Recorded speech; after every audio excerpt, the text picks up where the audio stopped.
আসসালামু আলাইকুম। YouTube channel hour স্কুলের পক্ষ থেকে আপনাদের সকলকে স্বাগত জানাচ্ছি। আমি মোহাম্মদ তাজুল ইসলাম। বরাবরের মতো আরও একটি শিক্ষণীয় বিষয় নিয়ে আপনাদের সামনে হাজির হয়েছি।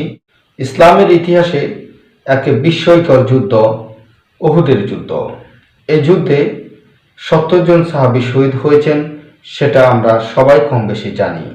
যুদ্ধের সময় অনেক করুণ ঘটনাই ঘটেছে, কিন্তু সকল ঘটনায় কি আমরা বোধগম্য? সে ধরনের একটি করুণ এবং হৃদয় বিদারক ঘটনা আজকের এই ভিডিওর মধ্যে আপনাদের সামনে নিয়ে আসার চেষ্টা করব। আশা করি ধৈর্য ধরে সম্পূর্ণ ভিডিওটা কোনো রকম স্ক্রিপ্টে না করে দেখতে থাকুন।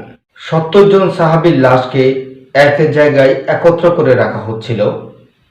ঠিক তখন হযরত মুহাম্মদ সাল্লাল্লাহু আলাইহি ওয়াসাল্লাম লাশগুলোকে গুনছিলেন এবং তিনি দেখতে পেলেন এখানে 68টা লাশ রয়েছে। তাহলে আর দুটা লাশ কোথায় গেল? এই দুটা লাশের মধ্যে একটা লাশ হচ্ছে তার চাচা হামজা রাদিয়াল্লাহু তাআলা এবং আর একটি লাশ হচ্ছে হানজালা রাদিয়াল্লাহু তাআলা।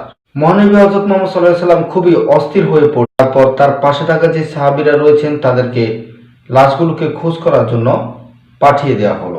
এমতো অবস্থায় বোকরা পরা একজন মহিলা এসে হযরত মুহাম্মদ সাল্লাল্লাহু আলাইহি ওয়াসাল্লাম এর সামনে দাঁড়িয়েছেন। নবীজি হযরত মুহাম্মদ সাল্লাল্লাহু আলাইহি ওয়াসাল্লাম মহিলাটিকে চিনতে পারলেন না। মহিলা বললেন, ইয়া রাসূলুল্লাহ সাল্লাল্লাহু আলাইহি ওয়াসাল্লাম, আজকে আপনি একটা বিয়ে পড়িয়েছিলেন, মনে আছে? নবীজি বললেন, হ্যাঁ, আমি তো হানজালা রাদিয়াল্লাহু তাআলার বিয়ে পড়িয়েছিলাম, যার বিয়ের খুশিতে আমি খুরমা খেজুর ছিটিয়েছিলাম। মহিলা বললেন, ইয়া রাসূলুল্লাহ, আমার হাতটা দেখেন, হাতের মেহেদি এখনো শুকায় নাই। কাল বিকেলে বিয়ে হয়েছিল আর রাত 2টা বাজে উহুদের যুদ্ধের জন্য বের হয়ে গেছেন হানজালা। বাসর রাতে ওনার সাথে আমার ভালোভাবে পরিচয় হয় নাই। যাওয়ার আগে শুধু বলে গেছে যদি দেখা হয় তাহলে দেখা হবে দুনিয়া, আর যদি শহীদ হয়ে যায় তাহলে দেখা হবে জান্নাতে। লজ্জায় বলতেও পারি নাই আপনার জন্য গোসল ফরজ। নবীজি কাঁদতেছেন। মহিলা বললেন, ইয়া রাসূলুল্লাহ, শহীদদের তো আপনি গোসল দেন নাই, আমার স্বামীকে আপনি একটু গোসল দিয়েন। নবীজি সম্মতি প্রকাশ করার পর একজন সাহাবী দৌড়ে এসে বলল, ইয়া রাসূলুল্লাহ সাল্লাল্লাহু আলাইহি ওয়াসাল্লাম, হানজালাকে পাওয়া গেছে। সবাই সেখানে গেল, গিয়ে দেখল সাদা কাপড়ের ভিতর লাশের মাথায় পানি। নবীজি মাথা হাতিয়ে দিলেন।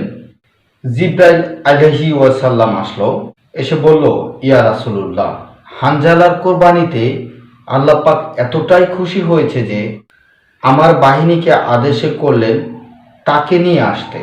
ইয়া রাসূলুল্লাহ, আমরা ফেরেশতারা তাকে তৃতীয় আসমানে এনে জমজমের পানি দিয়ে গোসল করিয়েছি এবং তার শরীর থেকে যে সুগন্ধ পাচ্ছেন এটা আল্লাহ পাকের বিশেষ খুশবু মিশক আম্বরের ঘ্রাণ।